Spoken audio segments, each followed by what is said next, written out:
Hello வணக்கம். இது உங்கள் சிவி ஜோன் சொல்லணும். எப்படி இருக்கீங்க? இப்போ பார்த்தீங்கன்னா தரமான சம்பவம்.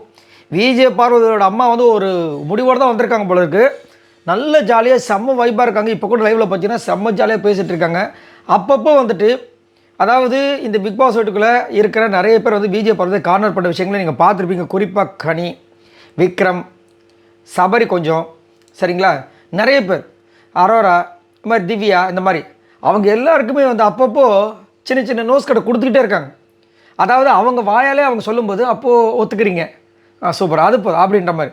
ஸோ இப்போ என்ன நடக்குதுன்னா எல்லாம் அதுக்கு முன்னாடி பார்க்குற எல்லாருமே நம்மளோட சேனலை சப்ஸ்கிரைப் பண்ணிட்டு பாருங்கள், லைக் பண்ணுங்கள், கமெண்ட் பண்ணுங்கள், ஷேர் பண்ணுங்கள்.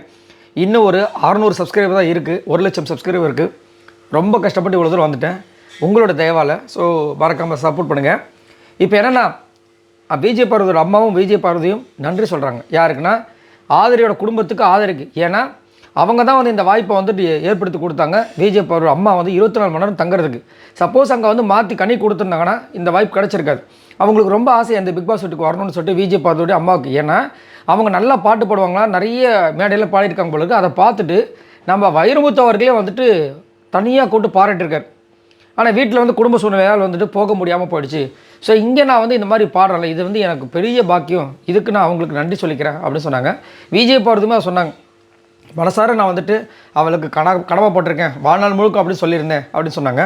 அடுத்து வினோத் வந்து விஜய் பார்வதி பற்றி சூப்பராக சொன்னார். என்னென்னா உங்கள் வீட்டில் எல்லாமே இருக்குது, கார் இருக்குது, பங்களா இருக்குது, காசு இருக்குது, பணம் இருக்குது, எல்லாமே இருக்குது. ஆனால் இவன் தனியாக இங்கே வந்து ஒரு 25,000 வாடகை கொடுத்து தனியாக வந்து சம்பாரித்து கார் வாங்கி இவ்வளோ தூரம் இருக்கான்னா அது பெரிய விஷயம் அப்படின்னு அவங்க அம்மா சொல்கிறாங்க. இதே மாதிரி எல்லாமே வந்துட்டு தனியாக நிற்க கற்றுக்கணும்ப்பா, அதுதான்ப்பா முக்கியம் அப்படின்னு அவங்க அம்மா சொன்னாங்க. அடுத்தது கனி வந்து ஆரம்பித்தாங்க. சரி நம்மளும் கொஞ்சம் புகழ்ந்து பேசுவோம் சொல்லிட்டு விஜய் பார்வதியை பற்றி. அதிசயமாக இருக்குது. கனி நீங்கள் தானே, அம்மா இருக்காங்களே, ஓகே பேசுங்க.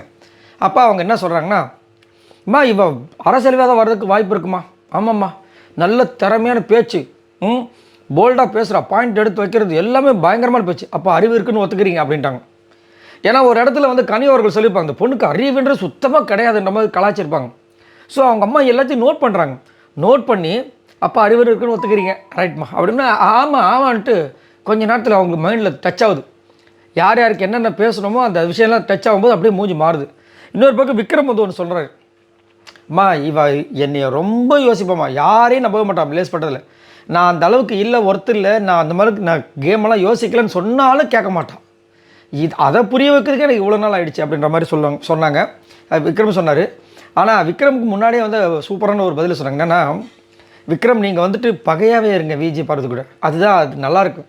ஏன்னா அப்போ தான் வந்து கரெக்டாக இருக்கும். நீங்கள் போய் உறவாடினீங்கன்னா பிரச்சனை தான் அப்படின்ற மாதிரி சொல்கிறாங்க. ஏன்னா உறவாடி வந்துட்டு அவங்க அந்த பொண்ணு வந்துட்டு கஷ்டமாயிடும் ஏதாவது பண்ணால். பகையாக இருக்கும்போது அவர் என்ன பண்ணாலும் அதை வந்து ஈஸியாக எடுத்துப்பாங்க. அது மட்டும் இல்லாமல் விக்ரம் வந்து பார்த்திங்கன்னா என்ன வளர்ப்பு, அவங்க அம்மா பார்த்து அவன் நல்லா வளர்த்துருக்கீங்க அப்படிமா நான் கேட்கணும்லாம் சொல்லியிருப்பார். கேட்க வேண்டியது தானே, இப்போ பக்கத்தில் தானே இருக்காங்க, கேட்க முடியாது அப்படின்ற மாதிரி. அதுக்கப்புறம் கொஞ்சம் ஃபீலிங்கில் தான் இருக்காங்க. திவ்யாக்கெலாம் மூஞ்சே இல்லை பாவம், ஏம்மா திவ்யா சைலண்ட்டாக இருக்க அப்படின்ற மாதிரி கேட்டாங்க. எல்லார்கிட்டையும் பேசுகிறாங்க, ஒருத்தர் விடாமல் எல்லார்கிட்டையும் பேசுகிறாங்க. அதேமாதிரி குறிப்பாக விஜய் பார்வதியாக வந்து தனியாக வந்து பேசக்கூடாது முடியல இருக்காங்க பொழுது, எதுக்கு பேசிட்டு அப்படின்ற மாதிரி இருக்காங்களே தெரியல. ஏம்மா எதுக்கு தனியாக பேசணும், இங்கே எல்லாமே தெரிஞ்ச விஷயங்கள் தானே, எல்லாமே தெரிஞ்சது தானே, இங்கேயே பேசுவோம் அப்படின்றாங்க. சூப்பராக இருக்குது, நல்லாயிருக்கு. ஸோ இதை பற்றி உங்களோட கருத்துக்களை சொல்லுங்கள். ஆனால் கனி வந்துட்டு ஏன்னா காலையில் அதிகாலையிலேயே வந்துட்டு விஜய் பார்வதி வந்து வம்பெழுத்த விஷயங்களை நீங்கள் பார்த்துருப்பீங்க. இப்போல்லாம் டைரெக்டாக சண்டை போடுறது கிடையாது, இன்னொருத்தவங்களை விட்டு ஏவி விடுறது, என்னத்தை சொல்ல. இதை பற்றி உங்களோட கருத்துக்களை சொல்லுங்கள். பாய் நம்பர்ல.